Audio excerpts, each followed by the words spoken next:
প্রিয় ছাত্ররা, তোমরা নিউ হরাইজেন একাডেমির পক্ষ থেকে আবার বায়োলজি ক্লাস করতে চলেছো। আবার একটা নিশ্চয়ই তোমরা জানো যে আমি বাকিবিল্লাহ মণ্ডল এবং তোমাদের বায়োলজি ক্লাস নেব ওই চ্যাপ্টারটাই, যে চ্যাপ্টারটা আমরা আগের ক্লাসে শেষ করেছিলাম অ্যান্থারের গঠন নিয়ে। এখানে আমরা সেই ক্লাসটা আরও কন্টিনিউ করে যাব। অর্থাৎ যে অ্যান্থার ছিল যার মধ্যে মাইক্রোস্পোর সৃষ্টি হওয়ার কথা, অর্থাৎ মাইক্রোস্পোর তার মধ্যে জন্মায়, সেই মাইক্রোস্পোরগুলো কিভাবে তৈরি হয়, অর্থাৎ পরাগরেণু কিভাবে অ্যান্থারের মধ্যে তৈরি হয়, সেটা আমরা এখানে পড়াশোনা করব। তাহলে আমরা এই ক্লাসে আমরা মাইক্রোস্পোরোজেনেসিস নিয়ে আলোচনা করব, অর্থাৎ গোটা ক্লাসটা হবে মাইক্রোস্পোরোজেনেসিসের উপরে। তাহলে আমরা এই ক্লাসে মাইক্রোস্পোরোজেনেসিস অর্থাৎ পরাগরেণু সৃষ্টি পদ্ধতি নিয়ে পড়াশোনা করব। তাহলে দেখো মাইক্রোস্পোরোজেনেসিস কী। তাহলে আমরা একটু পড়াশোনা করছি পরাগরেণু উৎপাদন পদ্ধতি। পরাগরেণু সৃষ্টি পদ্ধতি। তাহলে এটার একটা টার্ম আছে, এই টার্মটা আমরা বলি মাইক্রোস্পোরোজেনেসিস। মাইক্রোস্পোরোজেনেসিস, তাহলে খেয়াল রাখবে এটাকে মাইক্রোস্পোরোজেনেসিস বলা হয়। তা মাইক্রোস্পোরোজেনেসিস কখন শুরু হয়, কিভাবে হয়, কেমন করে হয়, কতদূর পর্যন্ত তার বিভাজনকে ধরে রাখে, এগুলো সবটাই আমাদের জানতে হবে।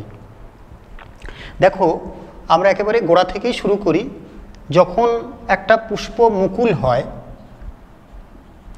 পুষ্প মুকুল অর্থাৎ বুঝতে পারছো ফ্লোরাল বার্ড, অর্থাৎ পুষ্প তার সমস্ত উপাদান গঠনের দিকে চলেছে, সেই সময় অ্যান্থারও তার প্রিমিটিভ স্টেজে থাকে। অর্থাৎ অ্যান্থার যে অর্থাৎ পরাগধানী, তাহলে আদি পরাগধানী, তাহলে আমরা বলছি কি আদি পরাগধানী, একেবারে প্রারম্ভিক পরাগধানী। এটা কি হয়, এটার কেমন হয়? এ মাস অফ সেলস, অর্থাৎ সেখানে কোনো সেলের বিভাজন করা যায় না, মানে সেলগুলোকে আলাদা করে ভাগ করা যায় না, ডিফারেন্সিয়েট করা যায় না, সেখানে একটা mass of cell. Mass of cell বলতে কেমন বোঝায়? দেখো এই মাস অফ সেল বলতে কেমন বোঝায়। এটা ধরো একটা বার্ড, এই বার্ডের মধ্যে এগুলো কোষের লেয়ার, এই সব সেল, বার্ডটার মধ্যে সেল, আর এর তলায় কোষ আছে, এই সব কোষ অবস্থান করছে। প্রথম ওপরের যে লেয়ারটা দেখতে পাচ্ছ ওই লেয়ারটাকে বলা হয় এপিডার্মিস, আর নিচে যে কোষ দেখতে পাচ্ছ এই কোষগুলোকে বলা হয় হাইপোডার্মাল সেল। তাহলে আমাদের শিখতে হবে ওপরের কোষটার নাম কি, ওপরের কোষটার স্তরেরটার নাম, ওপরের কোষের স্তরটার নাম এপিডার্মিস। এটা খেয়াল রেখো, এটাকে এপিডার্মিস বলে। নিচের এই যে কোষগুলোকে বলা হয় হাইপোডার্মাল কোষ। খেয়াল রেখো, হাইপোডার্মাল সেলস খুব ইম্পর্টেন্ট। তাহলে আমরা কি পড়ছি খেয়াল করো, পুষ্পমুকুল আমরা পড়ছি। পুষ্পমুকুল এখন সবেমাত্র তার সমস্ত গঠন একেবারে সুপ্ত দশায় রয়েছে, কোনো বিভেদন তার মধ্যে হয়নি। সেই অবস্থায় যে পরাগধানী রয়েছে সেও আদি, সেই আদি পরাগধানীর ভিতরে কোনো ডিফারেন্সিয়েট স্ট্রাকচার নেই। বিশেষ করে কি আছে, এ মাস অফ সেলস আছে, এ মাস অফ সেলস আছে, তার বাইরের দিকে একটা আবরণ আছে, সেই আবরণকে আমরা বলছি এপিডার্মিস। আর তার ভিতরে যে কোষগুলো তোমরা দেখতে পাচ্ছ এটাকে বলা হয় হাইপোডার্মাল সেল। এই হাইপোডার্মাল সেল, তাহলে মাইক্রোস্পোরোজেনেসিস শুরু করছি আমরা, যে হাইপোডার্মাল কোষ আমরা পেলাম, তার মধ্যে একটি কোষ বৃদ্ধিপ্রাপ্ত হয়, একটা কোষ বেড়ে ওঠে, তার গ্রোথ হয়, তাকে বলা হয় আর্কিস্পোরাল সেল। তাকে কি নাম দেওয়া হয়? আর্কিস্পোরাল কোষ। খেয়াল রেখো, আর্কিস্পোরাল কোষ। তাহলে এখানে যে বৃদ্ধি সব ঘটনা ঘটেছে 2n, সব এগুলো সব 2n, অর্থাৎ আর্কিওস্পোরাল সেল 2n কোষওয়ালা। আর্কিওস্পোরাল সেল নির্দিষ্ট পর্যায়ে গিয়ে আবারও ডিভিশন করে, মাইটোসিস ডিভিশন করছে। তাহলে আমরা কি ডিভিশন দেখতে পাচ্ছি? মাইটোসিস। খেয়াল রাখো, আমরা মাইটোসিস ডিভিশন করছে আর্কিওস্পোরাল সেল। দুটো কোষ বানায় আর্কিওস্পোরাল সেল, দুটো কোষ বানায় মাইটোসিস বিভাজনের মাধ্যমে। খেয়াল করো, মন দিয়ে শোনো। তাহলে আর্কিওস্পোরাল সেল কার থেকে জন্মেছে? পুষ্পমুকুলের অর্থাৎ অপরিণত পরাগধানীর নিচে যে অবস্থান করছে হাইপোডার্মাল সেল, সেই হাইপোডার্মাল সেলের মধ্যে বিশেষ কোষ গ্রোথ হয়েছে। সেই গ্রোথ হওয়া সেলটার নাম আর্কিওস্পোরাল কোষ। সেই আর্কিওস্পোরাল কোষ মাইটোসিস করছে। মাইটোসিস করে দুটো কোষ বানায়, একটা হচ্ছে প্রাথমিক প্রান্তীয় কোষ, আর একটা প্রাথমিক রেণুধর কোষ। খেয়াল করো, তাহলে এর থেকে দুটো কোষ গজালো। তাহলে মাইটোসিস বিভাজন মানে সমবিভাজন, অর্থাৎ এখানে যে ক্রোমোজোম নম্বর একই থাকবে। তাহলে প্রাথমিক প্রান্তীয় কোষ তৈরি করেছে আর প্রাথমিক রেণুমাতৃকোষ করেছে। তাহলে আমরা দেখতে পাচ্ছি কি প্রাথমিক প্রান্তীয় কোষ আর প্রাথমিক রেণুমাতৃকোষ তৈরি করছে। যে প্রাথমিক প্রান্তীয় কোষ, এই যে প্রাথমিক প্রান্তীয় কোষ তোমরা দেখতে পাচ্ছ, এ ডিফারেন্সিয়েট করবে, অর্থাৎ এর বিভেদন হবে। আমরা জানি বিভেদন মানে অঙ্গ তৈরি করা। তাহলে এই অঙ্গ তৈরি করার দিকে যাবে। এ থেকে পরাগধানীর বিভিন্ন লেয়ার তৈরি হবে। খেয়াল করো, এর থেকে পরাগধানীর বাইরের আবরণ তৈরি হবে। কার থেকে পরাগধানীর আবরণ তৈরি হবে? প্রাথমিক প্রান্তীয় কোষ থেকে পরাগধানীর আবরণ তৈরি হবে। আমরা আগের ক্লাসে শিখেছিলাম পরাগধানীর কটা স্তর? পরাগধানীর 4টে স্তর। ফার্স্ট লেয়ার বলো এপিডার্মিস, সেকেন্ড লেয়ার বলো এন্ডোথেসিয়াম, থার্ড লেয়ার বলো মিডিল লেয়ার, ফোর্থ লেয়ার বলো ট্যাপেটাম। তাহলে আমরা দেখেছিলাম যে পরাগধানীর মধ্যে 4টে স্তর ছিল। তাহলে 4টে স্তরের মধ্যে প্রাথমিক প্রান্তীয় কোষ ওই আবরণী তৈরির দিকে যাবে। তারা ডিফারেন্সিয়েট হয়ে কি তৈরি করবে? পরাগধানীর আবরণ তৈরি করবে। সেই আবরণীগুলো কি তৈরি করবে সেগুলোকে আমার মার্ক করতে হবে। কি আবরণী সেটা তৈরি করতে পারে? 3টে স্তর তৈরি করে। খেয়াল করো, একটা প্রশ্ন নিটে আসে যে বলো পরাগধানীর কোন স্তরটা আর্কিওস্পোরাল কোষ থেকে তৈরি হয় না? ভীষণ ইম্পর্টেন্ট একটা প্রশ্ন, নিটের প্রশ্ন, খেয়াল করবে। তাহলে আমরা প্রাথমিক প্রান্তীয় কোষ তৈরি হয়েছে আর্কিওস্পোরাল সেল থেকে। সেই প্রাথমিক প্রান্তীয় কোষ পরাগধানীর আবরণ বানাবে। তাহলে আবরণ কটা বানাবে? খেয়াল করো, এন্ডোথেসিয়াম বানাবে,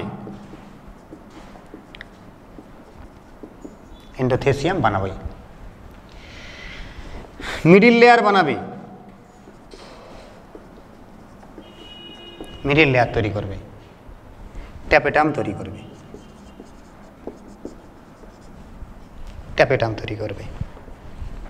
তাহলে কটা তৈরি করলো?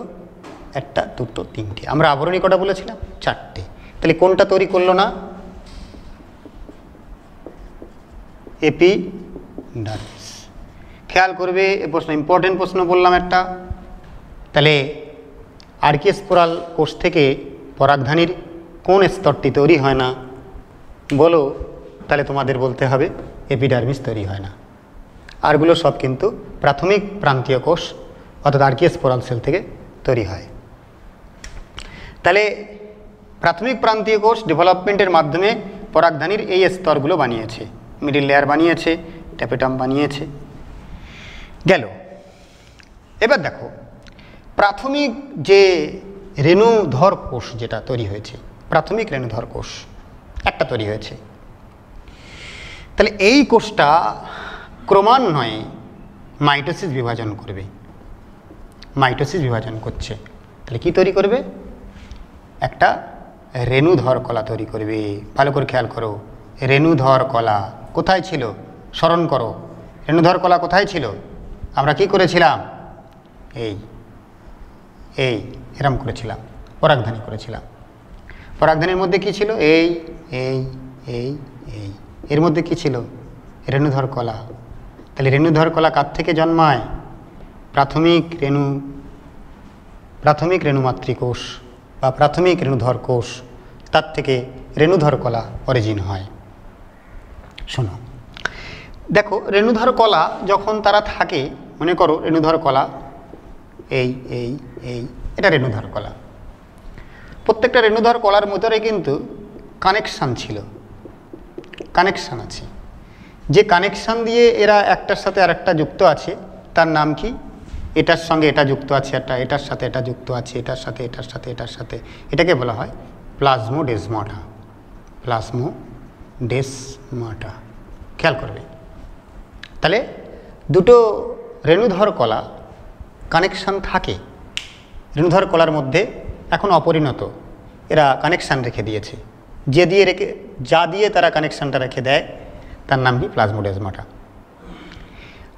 পরবর্তীতে যখন এদের বৃদ্ধি হয়, রেণুধর কলা বৃদ্ধি হয় যখন, তখন তারা যে কোষ বানায় তার নাম পিএমসি। খেয়াল করো, তার থেকে কি বানায়? পিএমসি। পিএমসি মানে পোলেন মাদার সেল। তাহলে এতে কি তৈরি হয়? Pollen mother sell. তা দেখো, যে রেণুধর কলার মধ্যে প্লাজমোডেজমাটার কানেকশান ছিল, যখন তারা পিএমসি হয়ে যাবে, অর্থাৎ তখন যারা এইটা হয়ে যাবে, তখন কিন্তু তারা সব বিচ্ছিন্ন। এই জায়গাটা খেয়াল রাখতে হবে, তারা সব কিন্তু বিচ্ছিন্ন, আর প্লাজমোডেজমাটার সম্পর্ক নেই। এবারে মিওসিসে উদ্যত হবে। তাহলে আর একটা নিটের প্রশ্ন, কখন কখন রেণুধর কলা মিওসিসের দিকে মুভ করে? তাহলে আমাদের উত্তর হবে কি? রেণুধর কলা যখন প্লাজমোডেজমাটার সম্পর্ক ছিন্ন করে, রেণুধর কলাগুলো যখন প্লাজমোডেজমাটা থেকে ছিন্ন হয়ে যায়, তখন তারা প্রত্যেকেই পিএমসিতে পরিণত হয়। তখন তারা কিসে পরিণত হয়? তখন তারা পিএমসি তৈরি হয়। তাহলে এখানে দেখো, ভালো করে চিন্তা করো, রেণুধর কলার মধ্যে কি ছিল? এটা ছিল, প্লাজমোডেজমাটা ছিল। কই সেই প্লাজমোডেজমাটা? এই প্লাজমোডেজমাটা। প্লাজমোডেজমাটা ছিন্ন করেছে, তার মানে কেমন হয়েছে? বিচ্ছিন্ন হয়েছে। বিচ্ছিন্ন হয়েছে, তাহলে বিচ্ছিন্ন হলে আমরা কি নাম দেব এদের? Pollen mother sell. পোলেন মানে পরাগরেণু মাতৃকোষ। নেক্সট, তাহলে গোটা আলোচনাটা আমি আরও একবার রিপিট করছি, ভালো করে বুঝবে। পিএমসির পরবর্তী ঘটনায় চলে আসবো আমি। তাহলে আমরা পড়ছি কি? পরাগরেণু সৃষ্টি পদ্ধতি। প্রথমে ডেফিনেশন পড়তে হবে, মাইক্রোস্পোরোজেনেসিস কাকে বলে। যে পদ্ধতিতে পরাগধানীর মধ্যে পরাগরেণু জন্মায়, যে পদ্ধতিতে পরাগধানীর মধ্যে পরাগরেণু ক্রিয়েট হয়, জন্মায়, তাকে আমরা মাইক্রোস্পোরোজেনেসিস বলি। তো এটা স্মরণ রাখবে। এবারে মাইক্রোস্পোরোজেনেসিস স্টার্ট কখন হবে? একেবারে ডেভেলপমেন্টের পর্যায় থেকে স্টার্ট করতে হবে। অর্থাৎ কোথা থেকে স্টার্ট করতে হবে? পুষ্পমুকুল। পুষ্পমুকুলের মধ্যে কি থাকবে? সব কিছু ডেভেলপড হবে। সেখানে একটা আদি পরাগধানী থাকবে। আদি পরাগধানীর মধ্যে কিচ্ছু গঠন নেই, এ মাস অফ সেলস, বারবার বলা হচ্ছে এ মাস অফ সেল, একটা পুঞ্জীভূত কোষের স্তর। সেই পুঞ্জীভূত কোষের স্তরের বাইরের দিকের কোষের লেয়ারটাকে আমরা নাম দিই এপিডার্মিস। নিচের কোষের স্তরটাকে বলা হয় হাইপোডার্মাল সেল। খেয়াল করবে, এটাকে বলা হয় হাইপোডার্মাল কোষ। সেই হাইপোডার্মাল কোষের ভিতরে থেকে, মানে যে কোষগুলো আছে তার মধ্যে একটা সিলেক্ট হয়, একটা সিলেক্ট করে। সিলেকশান প্রাকৃতিক, সিলেকশান ওইভাবে তো নির্দিষ্ট নয়, অগণিত সংখ্যক রয়েছে, তার মধ্যে একটা সিলেক্ট হবে। তারকে আমরা নাম দিয়েছি আর্কিস্পোরাল কোষ।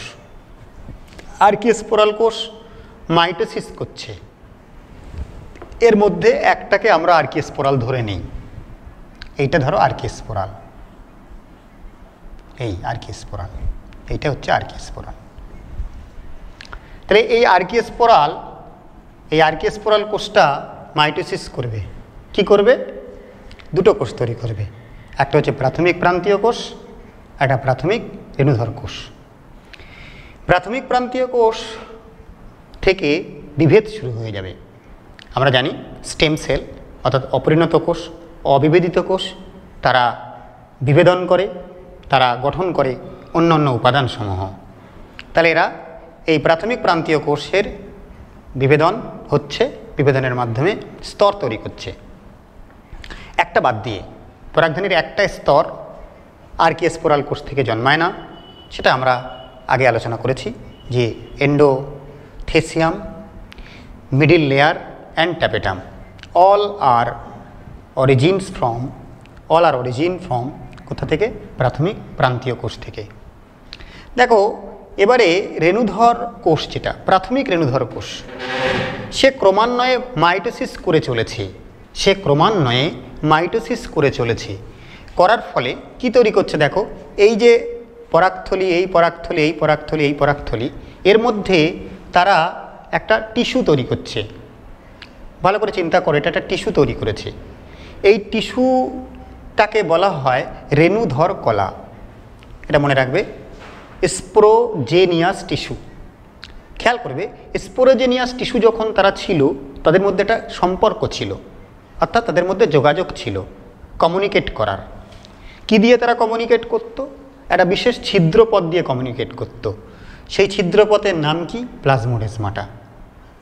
এবারে একটা পর্যায়ে আসছে ডেভেলপমেন্টের, যে পর্যায়ে স্পোরোজেনিয়াস টিস্যুগুলো সব পিএমসিতে কনভার্ট হবে, অর্থাৎ পোলেন মাদার সেলে কনভার্ট হবে।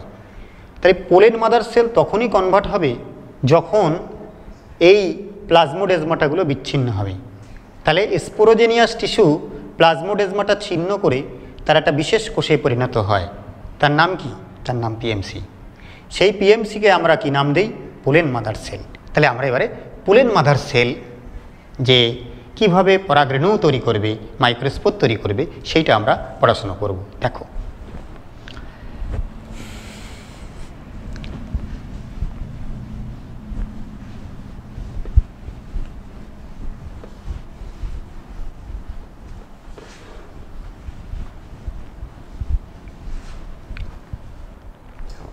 তাহলে এবারে দেখো পিএমসি অর্থাৎ পোলেন মাদার সেল, পরাগরেণু মাতৃকোষ, পরাগ রেণু মাতৃকোষ, এটাকে আমরা কি বলি? পিএমসি বলি। নিশ্চয়ই এটা 2n আমরা জানি, কারণ ওখানে কখনোই মিওসিস হয়নি, এটা 2n সেল। এই সেল পিএমসি সেল এবার মিওসিসের দিকে যাবে, মিওসিসের দিকে এরা মুভ করবে। একটা সময় পরে মিওসিসের দিকে এরা যাবে। মিওসিস করবে দুটো উপায়ে, আমরা দুটো উপায়ে ভাগ করি মিওসিসকে। একটা বলা হয় ধারাবাহিক পদ্ধতি,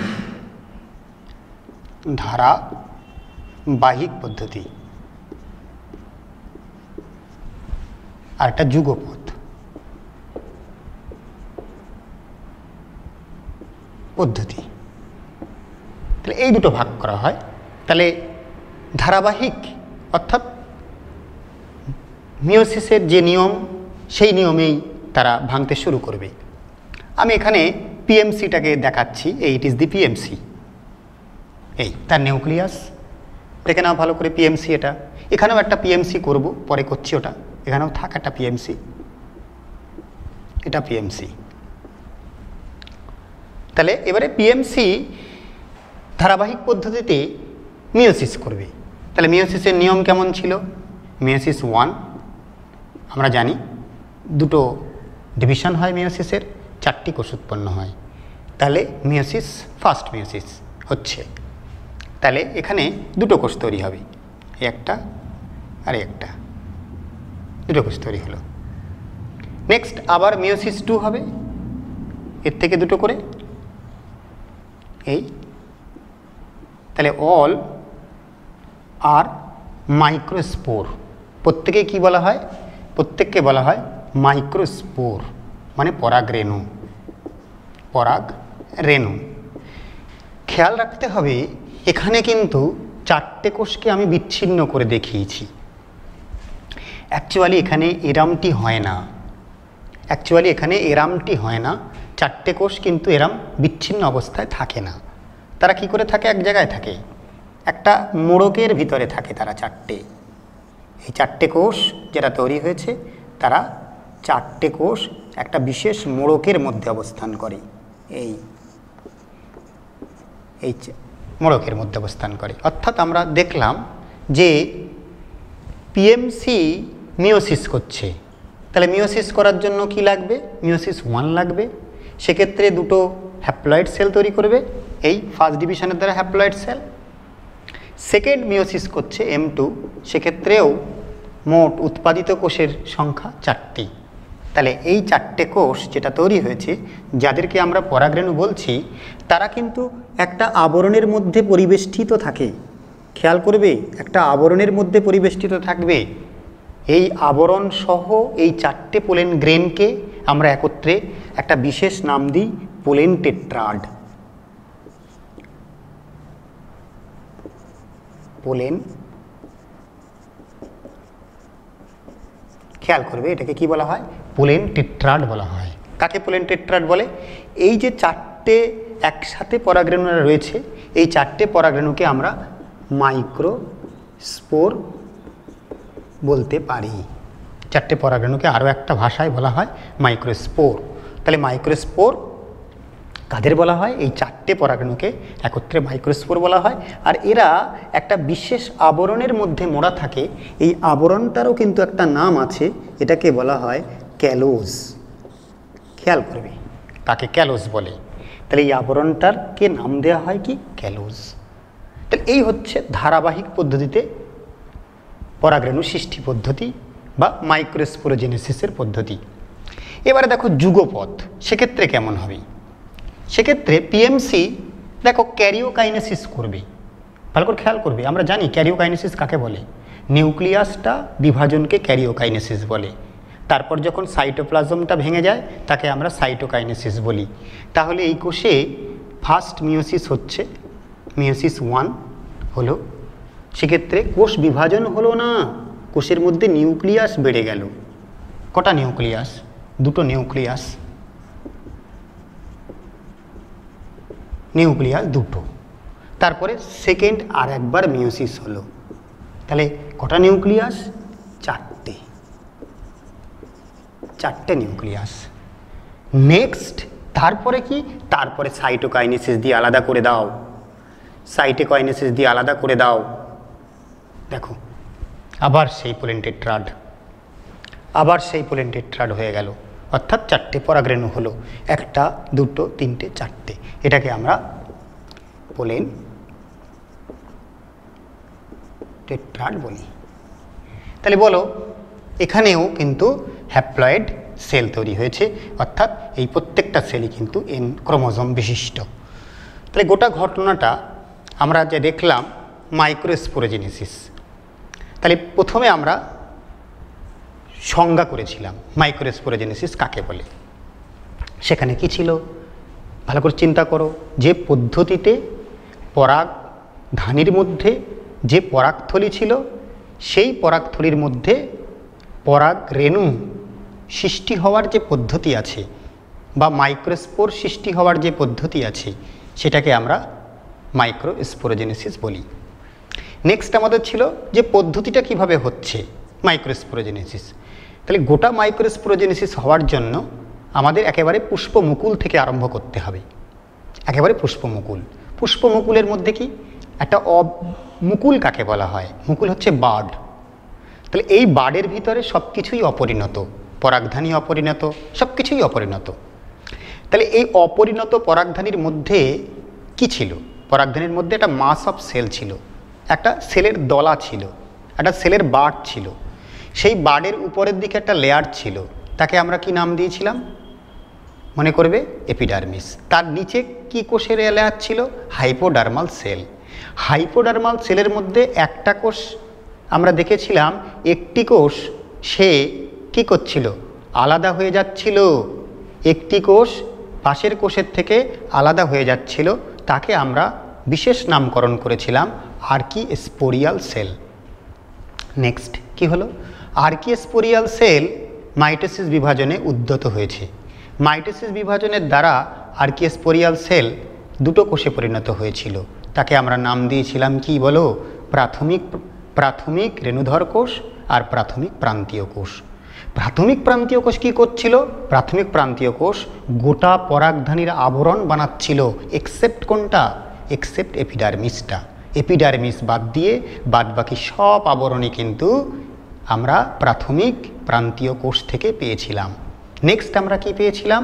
নেক্সট আমরা পেয়েছিলাম পরাগরেণু, মানে স্পোরোজেনিয়াস, যে প্রাথমিক রেণুধর কোষ। সেই প্রাথমিক রেণুধর কোষ ক্রমান্বয়ে মাইটোসিস করতে করতে একটা সেলের পুঞ্জ তৈরি করেছিল।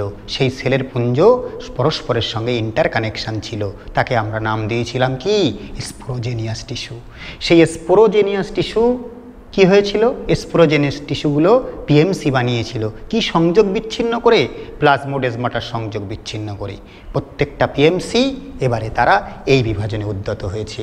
সেই আমরা পিএমসি এই বিভাজনে নিয়ে এসেছি। তাহলে পিএমসি কী করেছে? পিএমসি তারা মিওসিস বিভাজনের দ্বারা পরাগরেণু তৈরি করতে চাইছে। পরাগরেণু তৈরি করতে চাইছে, পরাগরেণু মানে মেগা মাইক্রোস্পোর তৈরি করতে চাইছে।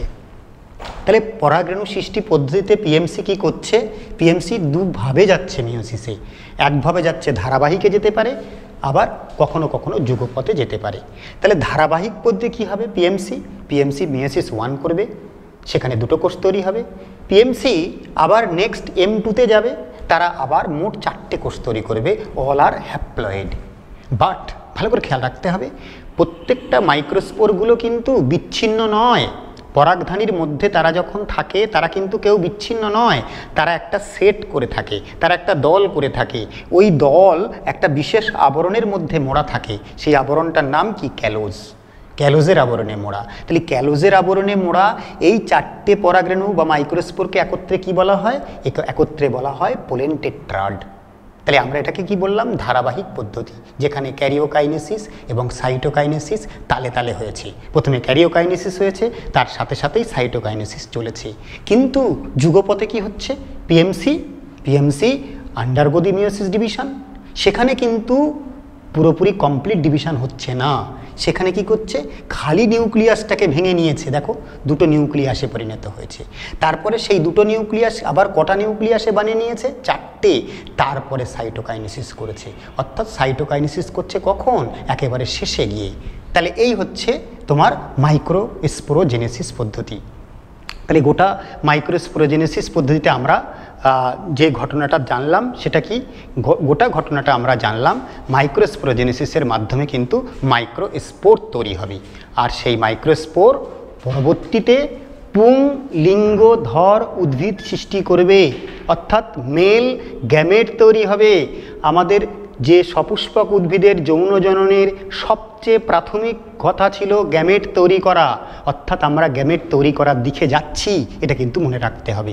অর্থাৎ এই পরাগরেণু এবারে মেল গ্যামেট ফরমেশনের দিকে যাবে। অর্থাৎ এবার আমরা মাইক্রোস্পোরের গঠন পড়ব। পরবর্তী ক্লাসে মাইক্রোস্পোরের গঠন সম্পর্কে আমরা আলোচনা করব। অর্থাৎ আমরা এই ক্লাসে যেটা আলোচনা করলাম মাইক্রোস্পোরোজেনেসিস অর্থাৎ পরাগরেণু সৃষ্টি পদ্ধতি। তাহলে এই ক্লাস এই পর্যন্ত থাকলো। প্রিয় ছাত্ররা, তোমরা মানে নিউ হরাইজন একাডেমির পক্ষ থেকে বায়োলজি ক্লাস করছো। যে চ্যাপ্টারটা আমরা করছিলাম মানে ইতিমধ্যে দুটো ক্লাস হয়ে গেছে, সেই পরবর্তী তার মানে ক্লাস আর একটা হচ্ছে। তা এই ক্লাসে আমরা যেটা পড়াশুনো করব সেটা হচ্ছে মাইক্রোস্পোরের গঠন নিয়ে। অর্থাৎ আমরা আগের ক্লাসে যেটা দেখেছিলাম মাইক্রোস্পোরোজেনেসিস, অর্থাৎ সেই পদ্ধতিতে কী ছিল? পরাগরেণু উৎপন্ন হচ্ছিল।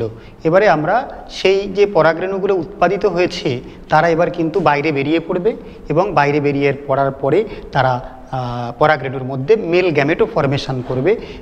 সেইগুলো আমরা এখানে পড়াশোনা করব। তাহলে প্রথমে আমরা যেটা দেখব সেটা হচ্ছে পরাগধানীর বিদারণ।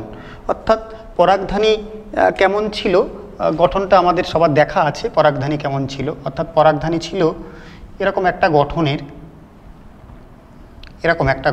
পরাগধানী এরকম একটা গঠনের। তাহলে এই গঠনটার মধ্যে একটা বিশেষ জায়গা আছে, যে জায়গা দিয়ে কিন্তু পরাগধানীর বিদারণটা ঘটে। বিশেষ করে এই জায়গাটা, এই যে খাঁজটা হয়, এই খাঁজটা এবং এই খাঁজটা, এখানে এই জায়গা যেটা, এই জায়গাটা একটা বিশেষ নাম দেওয়া হয়, এটাকে বলা হয় স্টোমিয়াম। স্টোমিয়াম। এটা কিন্তু তোমরা মনে রাখবে। এই জায়গাটার যে এন্ডোথেসিয়াম লেয়ারটা হয়, এই জায়গাটা পাতলা হয়, আর এই জায়গাটা দিয়েই কিন্তু পরাগধানীর বিদারণটা হয়। অর্থাৎ পরাগধানীর বিদারণের সময় এই যে আলগা হয়ে যাওয়া এপিডার্মিস, এখানে আলগা হয়ে যাওয়া এপিডার্মিসটা এখানে যে পরাগথলি ছিল তারা ডিসচার্জ হয়ে যায়। আর ডিসচার্জ হয়ে যাওয়ার জন্য সেই যে পোলেন টেট্রাড ছিল, অর্থাৎ আমরা দেখেছিলাম এই পরাগরেণুগুলো 4টে করে একসাথে অবস্থান করছে, এটাকে আমরা নাম দিয়েছিলাম কি? Pollen tetrad. তা এই পোলেন টেট্রাডের যে আবরণ ছিল তার নাম ছিল ক্যালোজ। এই আবরণটা ছিল ক্যালোজ। তা এই ক্যালোজ বিশেষ একটা এনজাইম দিয়ে এটা নষ্ট হয়। সেই এনজাইমটার নাম কি? ক্যালেজ। Secreted from tapetum. কোথা থেকে এটা বেরোয়? ট্যাপেটাম থেকে বেরোয়। এটা কোথা থেকে বেরোয়? ট্যাপেটাম থেকে এটা বেরোয়। তাহলে ক্যালেজ দিয়ে কোনটা গলে গেল? ক্যালোজ দিয়ে এইটা গলে গেল। কোনটা উঠে গেল? এই ক্যালোজ আবরণটা উঠে গেল। তাহলে কি বেরিয়ে এলো? অর্থাৎ একক পরাগরেণু। এই একক পরাগরেণু কিন্তু বেরিয়ে আসছে। অর্থাৎ 4টে এখন আর বেরোচ্ছে না। উৎপাদিত হয়েছিল 4টে একসাথে। দেখো এর গায়ে একটা আবরণ ছিল, সেই আবরণটার নাম দিয়েছিলাম কি? ক্যালোজ। একটা এনজাইম গলিয়ে দিল, তার নাম কি? ক্যালেজ। সেটা কোথা থেকে বেরোলো? ট্যাপেটাম থেকে। তার ফলে এখন পরাগরেণু টেট্রাড অবস্থায় নেই। কটা অবস্থায় আছে? একক অবস্থায় আছে। এই সেই একক পরাগরেণু, এই সব বাইরে উন্মুক্ত হচ্ছে। তাহলে যে বাইরে উন্মুক্ত পরাগরেণু যারা বাইরে বেরিয়ে এসছে, এদেরকে আমরা কি নাম দিই? পরাগরেণু। আর এটাকে আমরা মাইক্রোস্পোর বলি। খেয়াল করবে, এটাকে আমরা মাইক্রোস্পোর বলি। তাহলে আমরা এখানে আলোচনা করব স্ট্রাকচার অফ মাইক্রোস্পোর, অর্থাৎ মাইক্রোস্পোরটা কেমন হয়। দেখো তাহলে একটা মাইক্রোস্পোর কেমন হয়, অর্থাৎ এর গঠনটা আমরা করতে চাইছি। একটা মাইক্রোস্পোর কেমন হয়?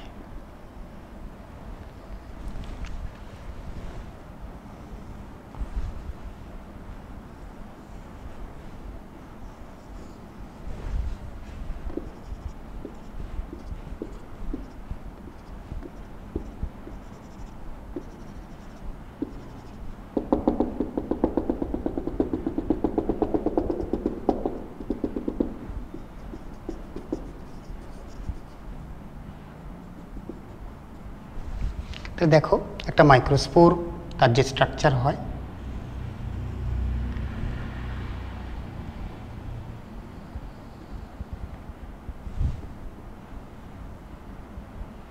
এরকম একটা মাইক্রোস্পোর এরকম দেখতে হয়।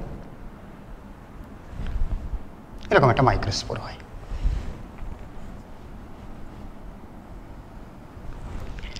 দেখো মাইক্রোস্পোরের মধ্যে কিন্তু সিঙ্গেল সেলড নয়, এটা কিন্তু মনে রাখতে হবে।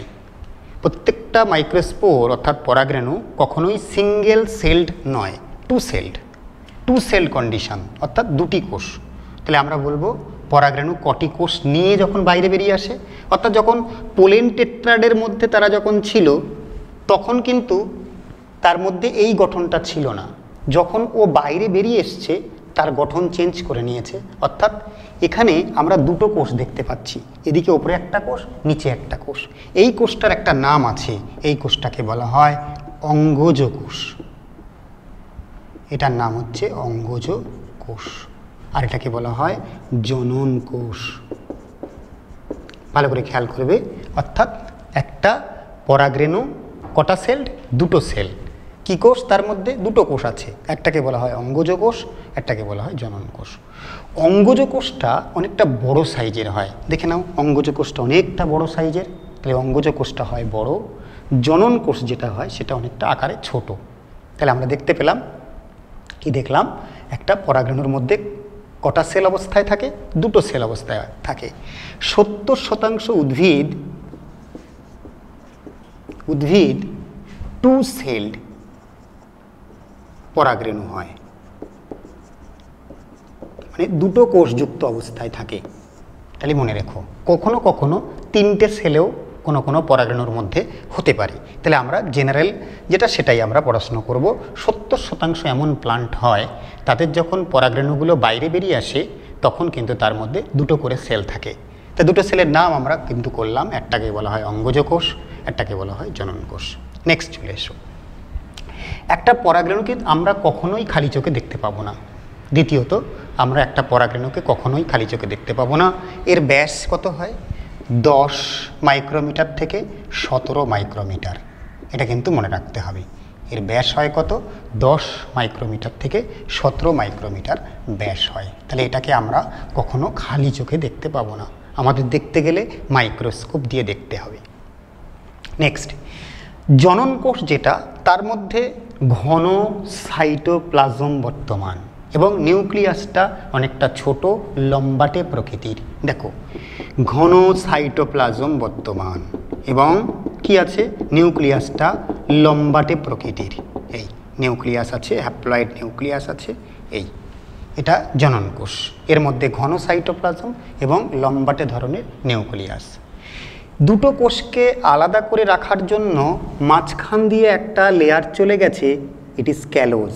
সেই ক্যালোজ আবারও, তাহলে দুটো কোষকে পৃথক করার জন্য মাঝখানে আবার একটা বাউন্ডারি টেনে দিয়েছে, সেই বাউন্ডারিটার নাম কি? ক্যালোজ। তাহলে আমরা এখান থেকে আবারও শিখলাম দুটো কোষকে আলাদা করার জন্য ব্যবস্থা আছে।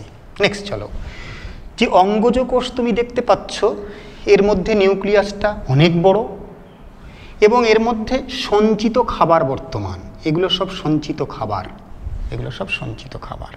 এর মধ্যে কিছু ক্যারোটিনোপ্লাস্ট দেখা যায়।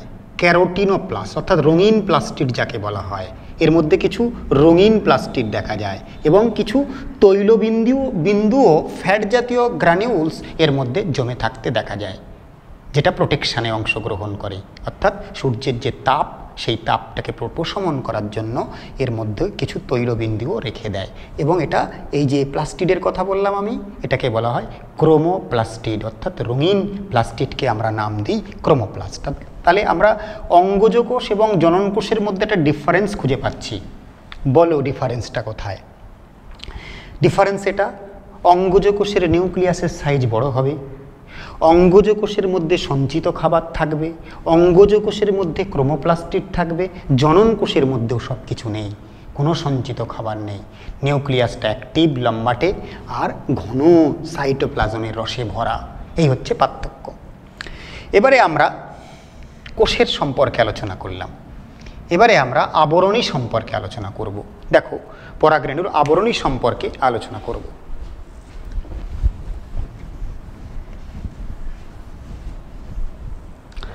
তো দেখো, পরাগরেণুর আবরণী যেটা হয় সেটাকে দুটো ভাগে ভাগ করা হয়। আবরণী, পরাগরেণুর আবরণীকে দুভাগ করা হয়। একটাকে, তাহলে এই টোটাল আবরণকে একটা নাম দেওয়া হয় স্পোরোডার্ম। তাহলে খেয়াল রেখো, পরাগরেণুর আবরণের সংক্ষেপে একটা প্রশ্ন আসতে পারে, হোয়াট ইজ স্পোরোডার্ম? পরাগরেণুর সমস্ত আবরণকে আমরা একত্রে স্পোরোডার্ম বলি। স্পোরোডার্ম আবার দুটো ভাগে ভাগ করা হয়। একটা হচ্ছে বলা হয় এক্সাইন, একটাকে বলা হয় ইনটাইন। তাহলে ইন আর এক্সো আর ইন্টার, মানে এরকম একটা ব্যাপার দিয়ে এক্সাইন অর্থাৎ বহি আবরণ, এটাকে আমরা বহির আবরণ বলি। তাহলে বহি আবরণ, বাইরের এই আবরণটাকে আমরা এক্সাইন বলবো আর ভিতরের এই আবরণটাকে আমরা ইনটাইন বলবো। তাহলে কোনটা এক্সাইন? এটা এক্সাইন, এটাকে বলা হবে ইনটাইন। তাহলে বলো আমরা কি শিখলাম? তাহলে আবরণী কটা হবে? আবরণী হবে দুটো, এক্সাইন এবং ইনটাইন। তাহলে এক্সাইন যেটা বহির আবরণ, সেটাকে আবার দুভাগ করা হয়, সেটাকেও আবার দুভাগ করা হয়। একটাকে বলা হয় বহি এক্সাইন, এক্সাইন, আর একটা বলা হয় অন্ত এক্সাইন। তাহলে বহি এক্সাইন যেটা, সেটাকে আমরা সেক্সাইন বলি, সেক্সাইন। আর অন্ত এক্সাইনকে আমরা আবার নেক্সাইন বলি। খেয়াল করবে একটু, এই জায়গাটা কঠিন, ভাগটা ভালো করে দেখো। আমি আবারও রিপিট করছি, তাহলে পরাগরেণুর সমগ্র আবরণের নাম কি? স্পোরোডার্ম। ঠিক কথা। দ্বিতীয়ত আমরা পরাগরেণুর যে আবরণী সেটাকে দুটো ভাগে ভাগ করলাম। সহজ জিনিস এটা, এক্সাইন ইনটাইন। এক্সাইনটা হচ্ছে বাইরের এই স্তরটা, আর ইনটাইনটা ভেতরের এই স্তরটা, অর্থাৎ এটা ইনটাইন। এই তাহলে আমরা এখানে পয়েন্টও করেছি। এবারে যেটা এক্সাইন অর্থাৎ বহির আবরণ, সেটাকেও আবার দুভাগ করা হয়েছে, একটা বহি এক্সাইন, একটা অন্ত এক্সাইন। বহি এক্সাইনকে একটা বিশেষ নাম দেওয়া হয় সেক্সাইন, এটাকে বলা হয় নেক্সাইন। তাহলে অন্ত এক্সাইনকে কি বলা হয়? নেক্সাইন। বহি এক্সাইনকে বলা হয় সেক্সাইন। এবারে আমাদের chemical composition of exine and nexine পড়তে হবে, এক্সাইন এবং ইনটাইনের পড়তে হবে। ভীষণ ইম্পর্টেন্ট একটা প্রশ্ন, যে এই যে বহির আবরণটা হয়েছে এর মধ্যে একটা কেমিক্যাল থাকে, বিশেষ কেমিক্যাল থাকে, তার নাম আমাদের পড়তে হবে স্পোরোপোলেনিন। ভীষণ ইম্পর্টেন্ট একটা প্রশ্ন, স্পোরোপোলেনিন। স্পোরোপোলেনিন কোথায় পাওয়া যায়? স্পোরোপোলেনিন পাওয়া যায় এক্সাইনের উপরে, যে দেখতে পাচ্ছ এইটা, এই আবরণটা গোটা এই পদার্থটা দিয়ে গঠিত হয়েছে। এই পদার্থটা অ্যাকচুয়ালি কি? এই পদার্থটা একটা লিপিড। এই পদার্থটা হচ্ছে একটা লিপিড, লিপিডের পলিমার। খেয়াল রাখতে হবে, এটাও আমি লিখে দিলাম, স্পোরোপোলেনিন কি? একটা লিপিডের পলিমার।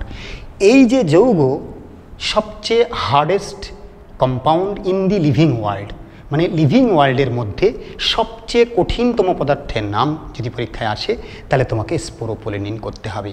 এটাকে কোনো অ্যাসিড দিয়ে গলানো যায় না, এটাকে কোনো এনজাইম দিয়ে ভাঙা যায় না, এটাকে কোনো ক্ষার দিয়ে কিচ্ছু করা যায় না, এর উপরে ইউভি রশ্মি পড়লে কিচ্ছু হয় না, এর উপরে তাপমাত্রা দিলে কিচ্ছু হয় না। তাই বলা হয় বায়োলজিক্যাল যে সমস্ত মলিকুল আছে তার মধ্যে সবচেয়ে হার্ডেস্ট কোনটা?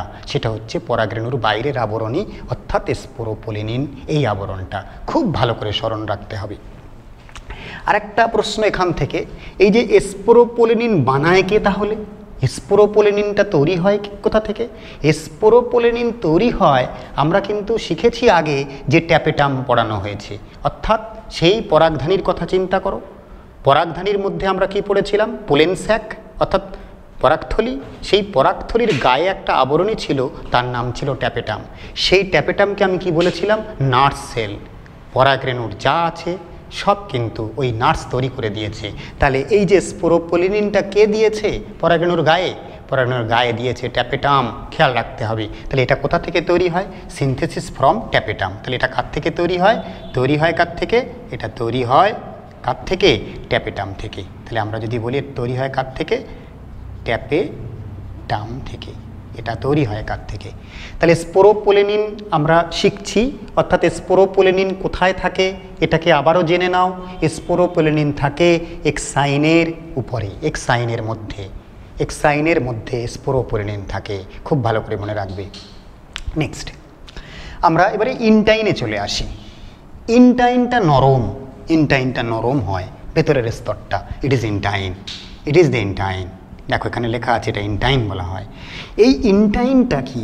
এই ইনটাইনটা হচ্ছে নরম হয় এবং এর মধ্যে যে কেমিক্যাল আছে, এর মধ্যে যে কেমিক্যাল কম্পাউন্ডটা আছে তার নাম কি?